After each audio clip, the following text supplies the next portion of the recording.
Transcript for NFL slammed over bad call in Saints playoff game back now with the outrage that is continuing to grow over that blown call that may have cost the Saints a trip to the Super Bowl, and the NFL reportedly considering video replay of disputed pass interference calls. TJ Holmes is here now with more on that. Good morning. You don't have to be a Saints fan to be upset. You don't have to be a football fan, even a sports fan, but just a fan of basic fairness. Are we going to sit down in 2 weeks to watch the Super Bowl and wonder is the right team in this game? Well, the integrity of the Super Bowl is in question. Next question, what are you going to do about it? Apparently one option is to sue. Breeze, pass is incomplete. No flag. Reporter, it's being referred to as one of the worst missed calls in playoff history. The New Orleans Saints missed a place in the Super Bowl after referees didn't throw the flag on this play. Many call it a glaring case of pass interference. It should have been a penalty and Sean Payton is justifiably upset. Reporter, the Saints were clearing out their lockers Monday, the emotions were still raw. Every time you think about it, it's going to be tough on you. It's frustrating. Reporter, and the firestorm shows no signs of dying down. It was the most egregious missed call in the history of football.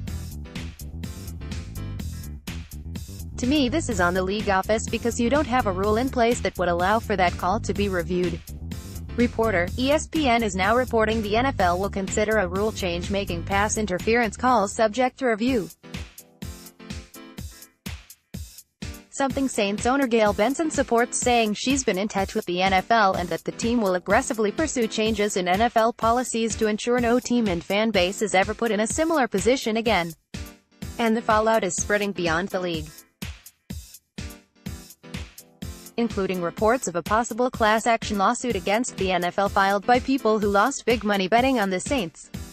While one sportsbook in New Jersey is refunding all wagers on the Saints, tweeting, "Just think of it as good karma." This has been talked about for years. Strahan, you can speak to this, about the idea of having those plays be reviewable. The reason they reject them is because they're usually subjective. Two people could look at the same play and say maybe it was pass interference, maybe not. In a game this magnitude, Super Bowl on the line, that blatant of a call, now we're talking about it. Guys worked so hard to get to that point. You say you don't have to be a Saints fan to be upset. A lot upset. I know one Saints fan, they've been talking about it for days. I did not. I think I've handled it very well. Because what can you do? But you don't want it to happen going forward. Anything that the commissioner can do? Not in this case. This is done. Well, not really. Theoretically, Rule 17, Section 2, Article 3, states that the commissioner's powers under the section allow him to reverse a game's result or reschedule the game from the extraordinary act that occurred. That's not going to happen. Technically, he could say, "We're going to play this thing over. Rise up this revolt. We're going to give them it first and goal."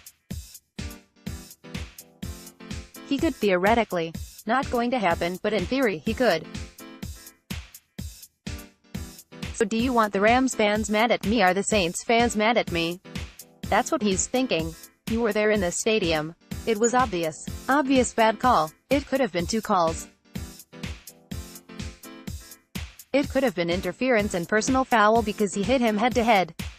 Could have been both. I didn't say it. He said it. A lot of people saying that too. I'm not the only one, but TJ, thank you so much. This transcript has been automatically generated and may not be 100% accurate.